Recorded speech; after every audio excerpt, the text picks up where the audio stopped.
Bueno,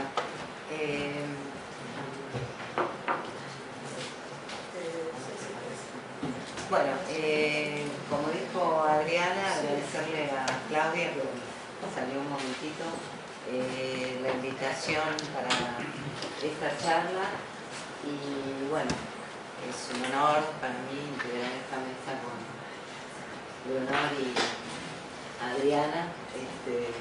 La idea entonces es partir de las preguntas que hizo Claudia, que tienen que ver básicamente con quién diseña, toma el examen y certifica, ¿sí? Entonces, reflexionando un poco a partir de estas preguntas, se me ocurrió que podíamos plantearnos dos preguntas previas a esas, ¿no? ¿Por qué una institución, una universidad en este caso, decide establecer un requisito de lengua y para qué? ¿Sí? Entonces, se me ocurre que estas 5 preguntas son preguntas que podemos situar en el momento que estamos viviendo y en una historia que comienza en el 94 en realidad, cuando Leonor era directora del Laboratorio de Idiomas e instala un poco de una manera muy adelantada a la época, creo yo, este tema en la agenda de la Universidad de Buenos Aires. Después me voy a referir a eso con un pequeño cuadrito en el que muestro un poco muy brevemente la historia de cómo aparece este tema en las resoluciones del Consejo Superior y el Consejo Directivo.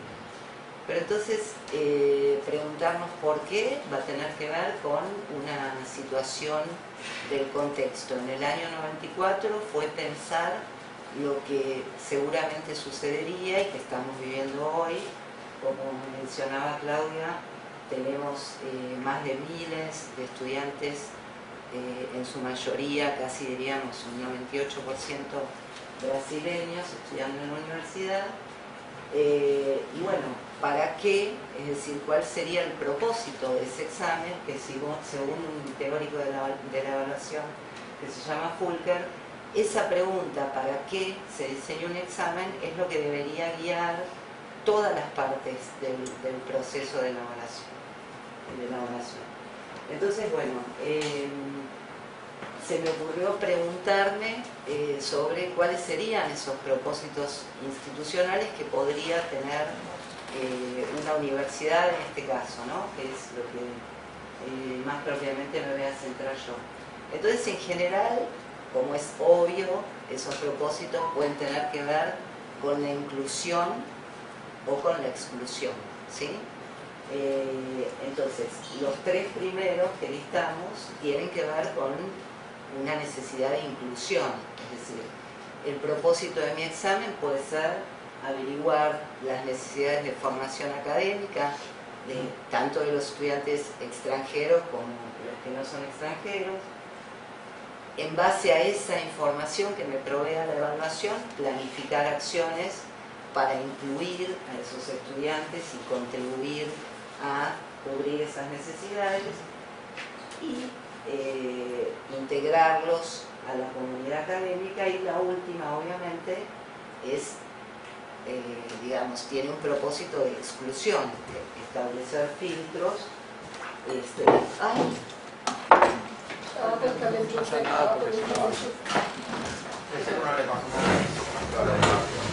prueba de agua el celular? No, igual no se me enchufe abajo, está la zapatilla donde cayó la agua. Le limpiamos. Esto es zapatilla donde cayó la agua. Cuidado, cuidado.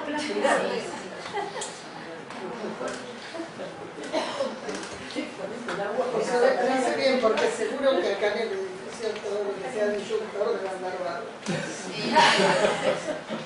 Bueno, perdón, Claudia.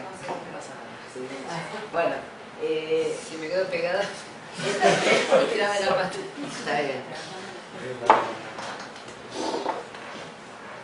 Bueno, entonces, una vez que ese contexto digamos, se toma una decisión de aplicar un examen de lengua como requisito de admisión, la universidad en este caso o la institución que tome esa decisión va a tener que establecer estándares, ¿sí? Bueno, ¿qué entendemos por estándares? La descripción de las habilidades necesarias para desarrollarse en ese ámbito sobre el cual estamos aplicando, digamos, la evaluación, en este caso, la universidad.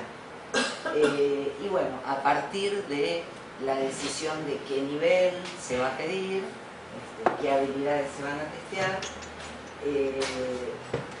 la necesidad es que esos resultados sean generalizables, es decir, que permitan realmente predecir que estos alumnos están capacitados para desarrollar sus estudios en la universidad.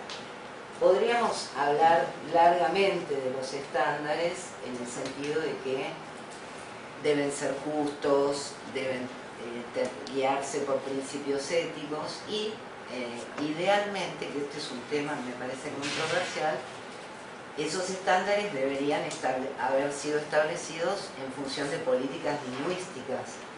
No siempre es así, ¿no? Es decir, hay muchos ejemplos que podríamos mencionar en los cuales esos estándares tienen más que ver con la política propiamente dicha, ¿no? Bueno, hay muchos ejemplos en ese sentido, pero bueno, si se hace con profesionales de la evaluación y siguiendo estas políticas es mejor. Entonces, les comentaba al principio que Fulker dice que el propósito del examen es lo que guía ese proceso de diseño, ¿verdad? Entonces por eso lo ponemos en primer lugar. Ahora yo me voy a centrar en el 6, que es el Certificado de Español Intermedio, que es el examen de la Universidad de Buenos Aires, en realidad de la Facultad de Filosofía, que ha sido desarrollado por el Laboratorio de Idiomas y es administrado también por nosotros y por el equipo de profesores. También podríamos preguntarnos estos, es decir, estándares y cuál es el nivel mínimo, quién lo establece, en qué se basa esa decisión, según qué escala.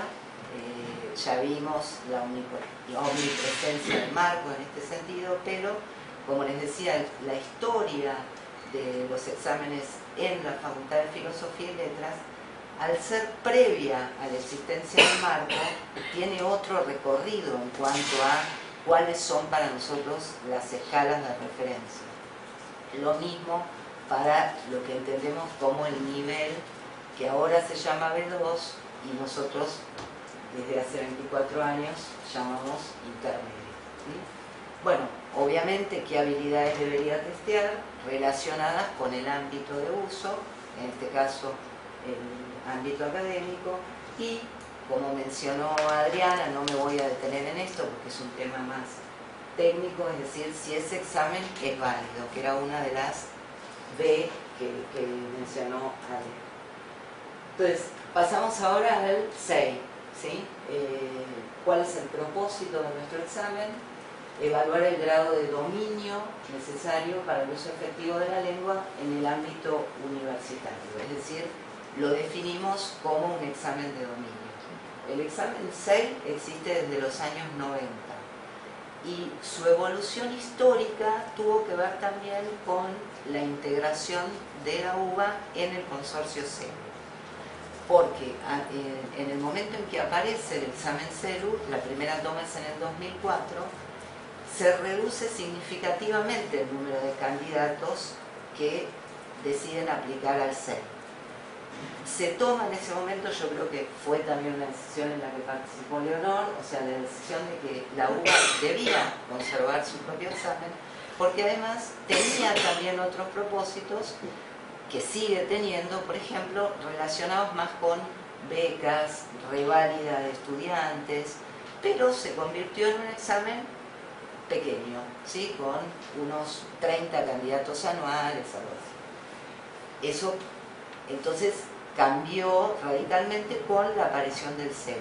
Al mismo tiempo, el CELU se presenta como un examen cuyo propósito es certificar la capacidad de uso de la lengua en el ámbito académico y laboral, ¿sí? Es un examen, digamos, más general. Esto hizo que las necesidades también del contexto universitario en el que se aplicaba el examen hizo que el CEI fuera transformándose cada vez más en un examen de habilidades académicas.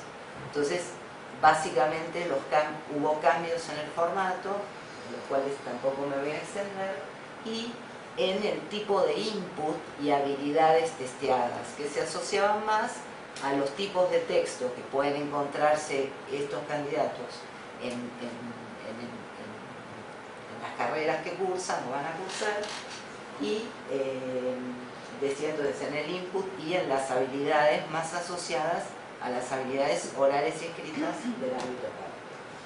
Al mismo tiempo, y esto es muy importante y por eso me gustaría mostrarles los resultados que son para mí bastante impactantes, que voy a mostrar al final sobre qué resultado tuvieron los candidatos que están rendiendo ahora el examen 6, es muy importante la información que va a proporcionar esa prueba, tanto para el propio estudiante.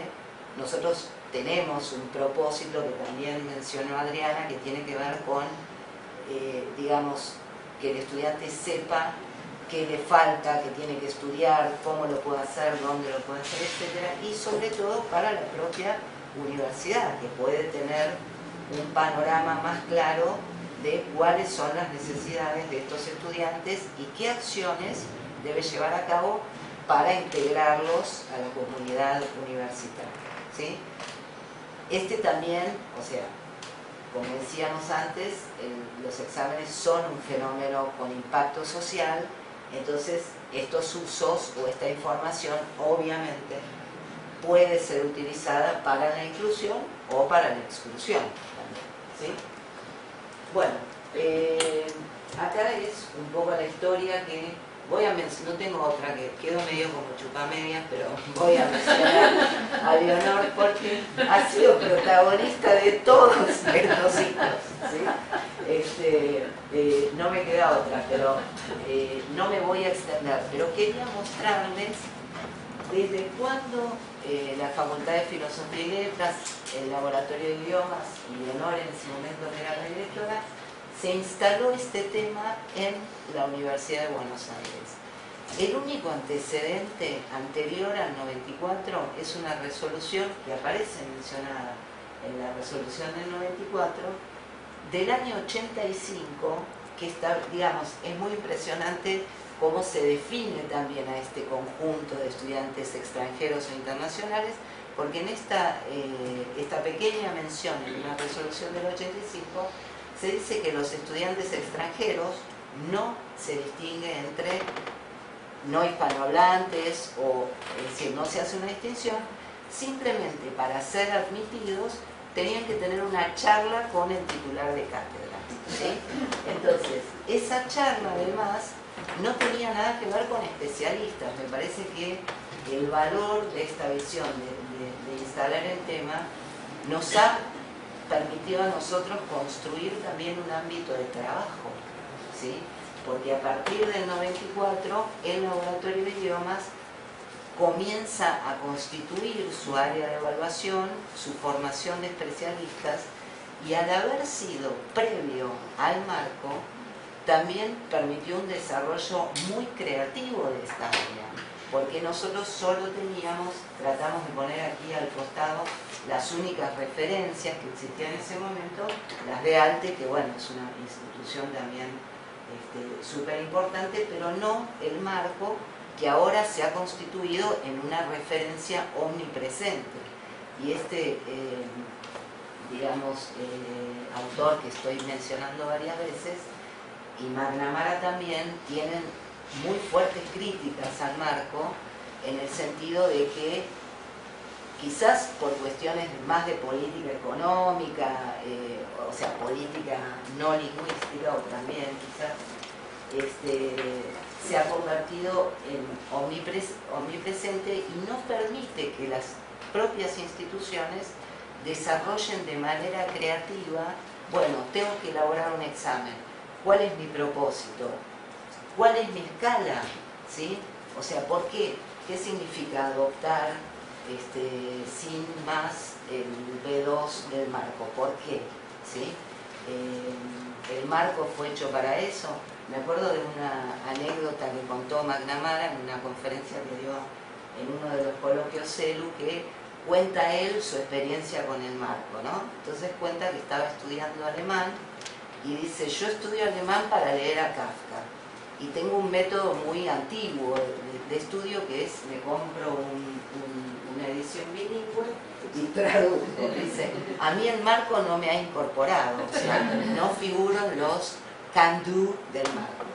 Y bueno, y Furker señala esto, o sea, la imposibilidad de pensar nuestros propios desarrollos. Nosotros, bueno, como hemos sido pioneros, ahí aún nosotros inclusive, aunque yo era muy joven en el 94, bueno, permitió eso, ese desarrollo. Entonces, muy rápidamente, fíjense que el objetivo ha ido variando. En ese primer momento, esa resolución del 94 distingue estudiantes residentes argentinos, ¿sí?, para ver un poco cómo va variando el porqué, o sea, el contexto. En ese momento, ¿quiénes eran los residentes argentinos? Básicamente, chicos de lengua materna chino o coreano, y por otro lado, los estudiantes extranjeros.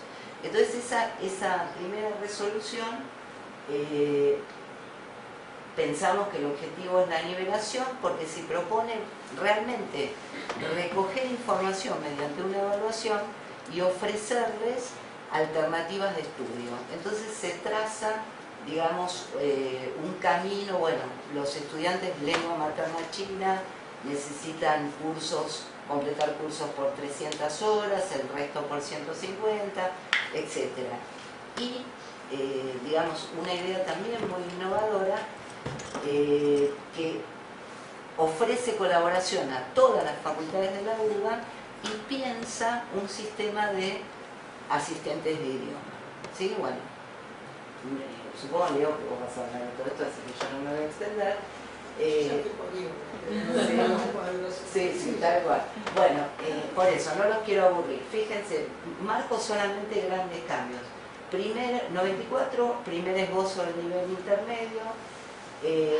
La segunda, 96, es una resolución del Consejo Directivo de la Facultad, no del Consejo Superior, que podríamos decir que profundiza en la descripción del nivel, y ya no habla de nivelación sino de evaluación, y comienza a preverse la idea de la certificación.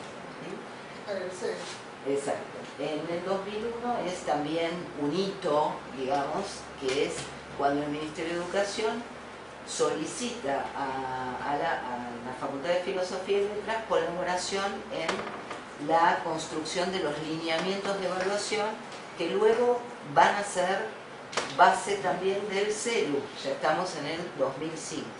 ¿Sí? 2008, proyecto CELE. Este es un proyecto fallido, del cual quizás poco se acuerde. Pero bueno, lo que se intenta ahí es nuevamente que se asocien las facultades que tienen ya en ese momento un alto número de estudiantes extranjeros y que además ofrecen cursos de español y tienen exámenes de español. Digo, fracasó porque no había un interés de que Filo condujera con sus especialistas a ese equipo, ¿sí? Las facultades a quienes se consultó decidieron continuar con sus propios desarrollos. Bueno, luego viene sí algo súper importante, que es la resolución del 2010, que es una resolución del Consejo Directivo de la Facultad, que ya prevé, digamos, el objetivo es certificación, ¿sí? Esa resolución no estuvo pensada para español como lengua extranjera, sino para los idiomas extranjeros que se usan en la facultad. Entonces, aquí se habla de nivel de autonomía, ¿sí? El nivel intermedio aparece como descrito como nivel de autonomía, y el objetivo de esa resolución era establecer cuál era el nivel que tenían que tener los estudiantes de grado de la facultad para ser eximidos de cursar las materias de lengua que ofrece la facultad, que básicamente son de lectocomprensión. Entonces, se establece ese nivel y se incorpora una serie de exámenes internacionales, los más conocidos, First Certificate, para inglés, para francés, pero bueno, lo importante acá para nosotros es el tema de la definición del nivel. Fíjense que en el 2005, o sea, recordemos que el marco común europeo nace en el 2002, si no 2001, y bueno, ya el examen CELU empieza a sufrir una presión que es, ¿qué es el CELU intermedio? ¿Sí? Entonces siempre hubo una resistencia de parte nuestra, porque realmente homologar un examen al marco es una cuestión muy seria.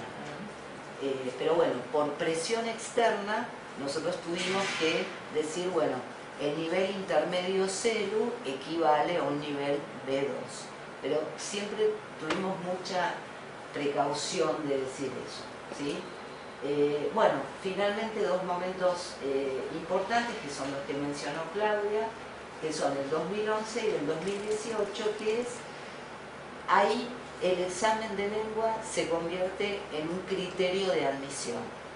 Según mi modesta, diría, interpretación, en el 2011, o sea, siempre estuvo presente la idea de inclusión, porque todas estas resoluciones indican, también lo mencionó Claudia, un camino para estos estudiantes. O sea, dice, a aquellos que no tengan el nivel intermedio, la universidad les ofrecerá cursos de español.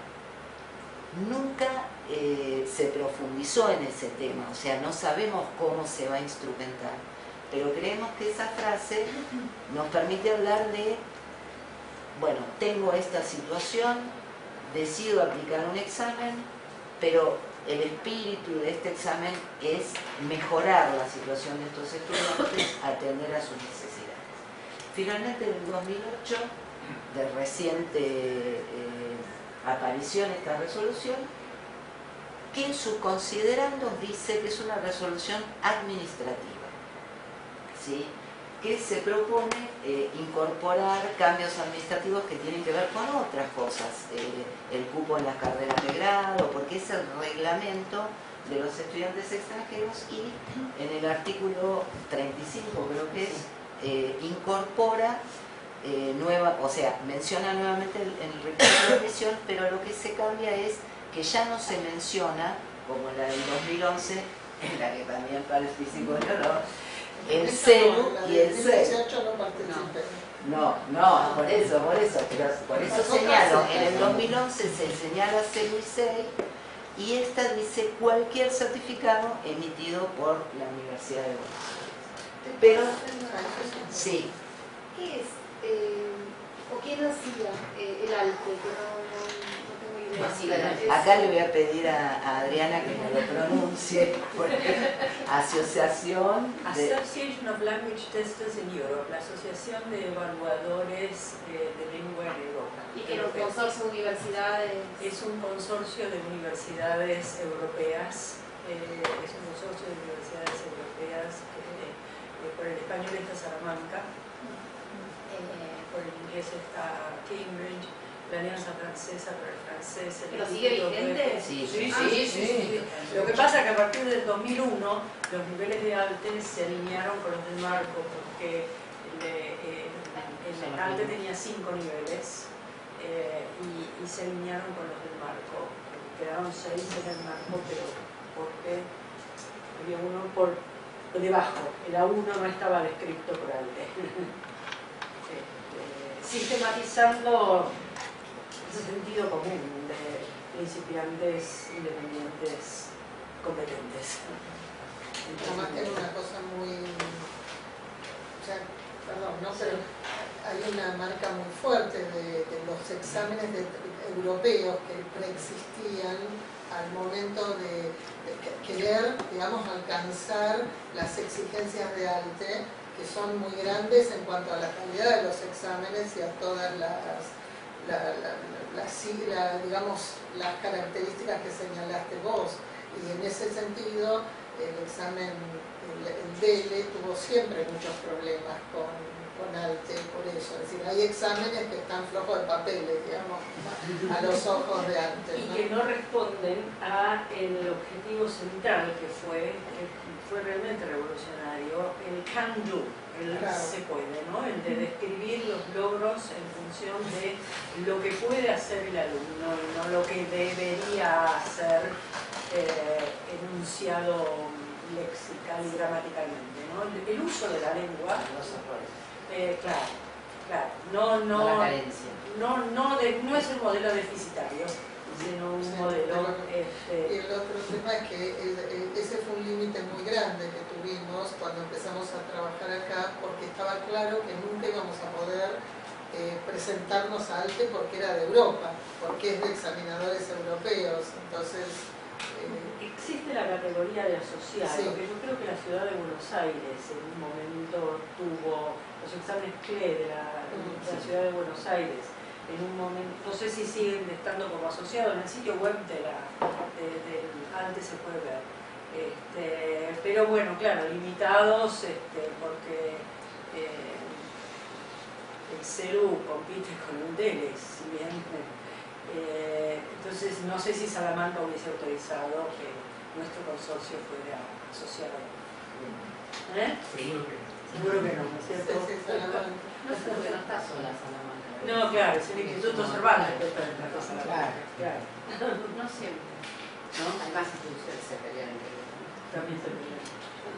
Bueno, entonces para pasar este tema, lo único que quería señalar que fíjense que en el 2010 aparece esta idea de certificación, es decir, es la propia facultad que se adjudica la potestad de certificar esos niveles de lengua mediante sus propios exámenes, porque también el laboratorio de idiomas tiene un examen que se llama SILE, Certificado de Inglés Lengua Extranjera, y aparece también reconocido dentro de esta resolución, ¿sí?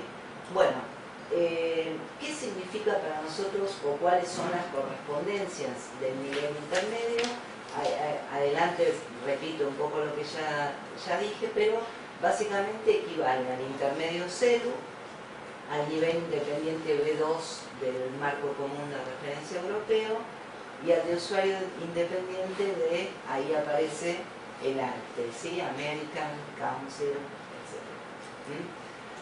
Bueno, una de las preguntas que hacíamos al principio era cuál es el propósito del examen, pero también si se trata de un examen válido, ¿sí? Entonces, la validez también es un tema técnico de evaluación, podemos hablar de validez de constructo, validez de puntaje, validez de contenido, pero me pareció importante destacar la validez predictiva, que tiene que ver con esa necesidad de obtener resultados generalizables. Entonces, cuando hablamos de exámenes de dominio, la pregunta fundamental es cuán relevante y útil es el resultado del examen para tomar decisiones, ¿sí? Que tendrán consecuencias positivas o negativas en los candidatos. Ahora, cuando hable de impacto, quiero contarles un poco el clima que están viviendo nuestros candidatos al CEL. Bueno, el impacto también lo definió Claudia antes, me apuro. Entonces, es el efecto producido en el contexto educativo social, de enseñanza-aprendizaje y en las personas, ¿sí? ¿Cuál es la situación del examen 6? Muy brevemente, ahora les voy a mostrar los números y los gráficos. Les contaba que hasta el año, era un examen de 30 a 40 personas anualmente. En el año 2017 tuvimos 113 candidatos en total y acabamos de administrar una primera toma de 389 candidatos y ahora estamos al borde del infarto porque en octubre vamos a administrar una toma para 900 candidatos y ya tenemos, creo que más de... Hoy no pregunté los números porque me dan vértigo. Digamos, una enorme cantidad de candidatos para noviembre. ¿Cómo se tomó esta decisión? Algo imperdonable es que fue el 1 de julio, domingo, día de mi cumpleaños. Yo estaba con mi familia y empezó a sonar el WhatsApp: mañana reunión urgente, mañana reunión urgente. Yo dije, mirá, estoy sirviendo la comida a mi familia, que es un vagón de personas. Entonces ya no nos respetan los domingos tampoco, pero cuento que haya sido el domingo por lo sorpresiva de la resolución. Nosotros veníamos siguiendo el tema, pero ya que se pretenda que un administrador chequee el sitio del CBC los domingos, es, digamos, una alta demanda para nosotros. Entonces, bueno, explotó la cantidad de candidatos. ¿Quiénes están necesitando hacer este examen? Como les decía, casi un 100% de brasileros que están estudiando en Argentina. O sea, nosotros como gestores fuimos sorprendidos, pero también los alumnos fueron sorprendidos.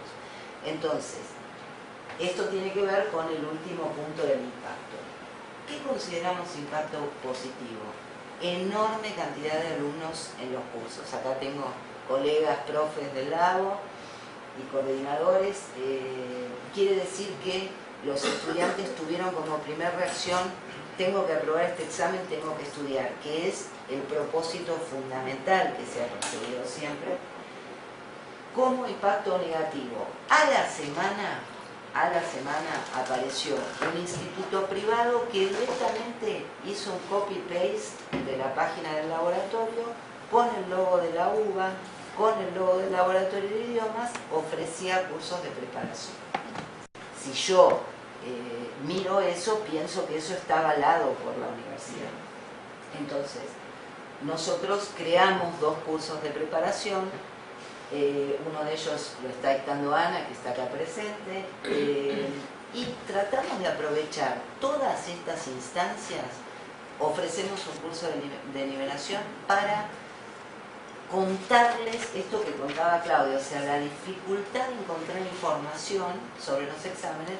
Entonces, contarles a los estudiantes de qué se trata el examen, qué es el nivel intermedio, qué significa el nivel B2, y desalentar a que se presenten sin estudiar, o por lo menos a no mentir, porque acá hay una cuestión ética que es muy seria, ¿sí? O sea, tenemos gente que está muy angustiada, pero nosotros tenemos que aprovechar para ayudarlos, incluirlos. Ese también fue nuestro espíritu.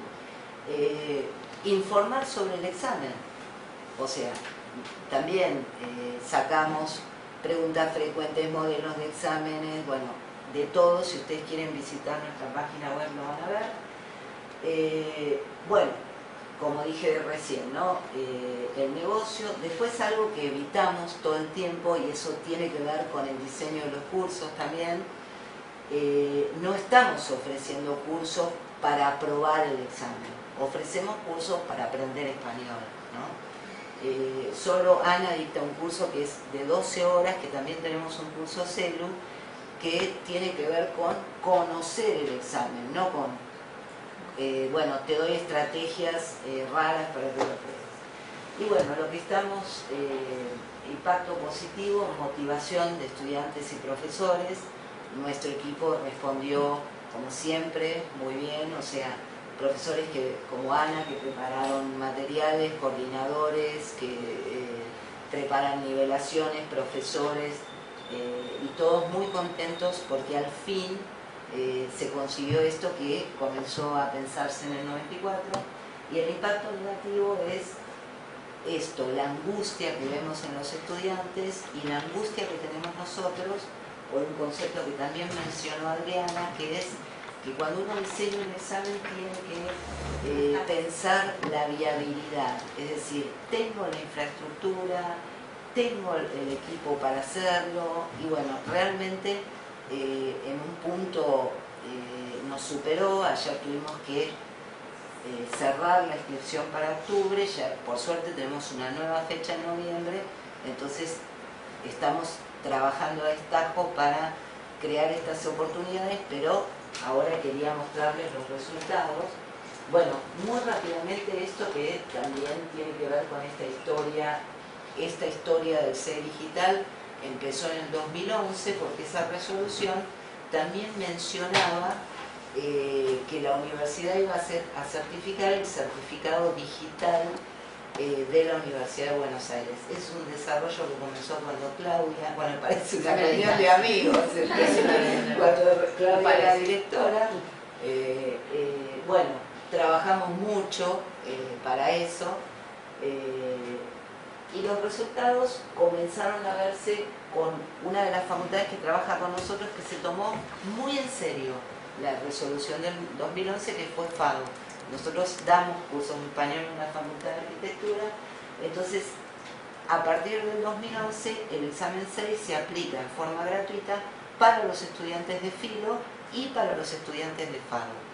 Este año perfeccionamos el instrumento de evaluación y diseñamos un examen digital piloto. No lo pudimos aplicar en Filo, paradójicamente, y lo aplicamos en FADU. ¿Qué hicimos? O sea, el formato y las habilidades a testear son las mismas, solo hubo una adaptación en las tareas de verdadero o falso, opción múltiple y completamiento que nos provee la plataforma, el Moodle, y se convirtieron en autocorregibles.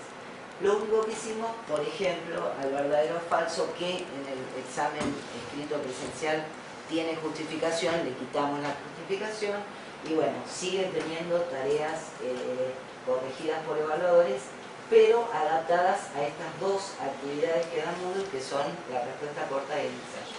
Bueno, y finalmente, para mostrar cuestiones de impacto. Como les decía, FADU trabaja con nosotros desde hace muchos años. Los estudiantes, FADU publica en su página de Relaciones Internacionales que los estudiantes tienen que pasar por un examen de español. Esta prueba piloto del C digital es muy pequeña, son 18 estudiantes, de los cuales el 72% aprobó, ya terminó. Y esto que, o sea, los colores son imposibles de interpretar, lo importante es el número. 6 presencial, primer cuatrimestre 2017, 62 candidatos, 6% brasileños. 6 presencial, segundo cuatrimestre 2017, 51 candidatos, 2% brasileños, 113 candidatos en 2017. Este año empezó normal, tranquilo, 32 candidatos, ya 25% de brasileños. En agosto, esta es el número, ¿sí? 349 candidatos, de los cuales 91% son brasileños, en su mayoría estudiantes de medicina.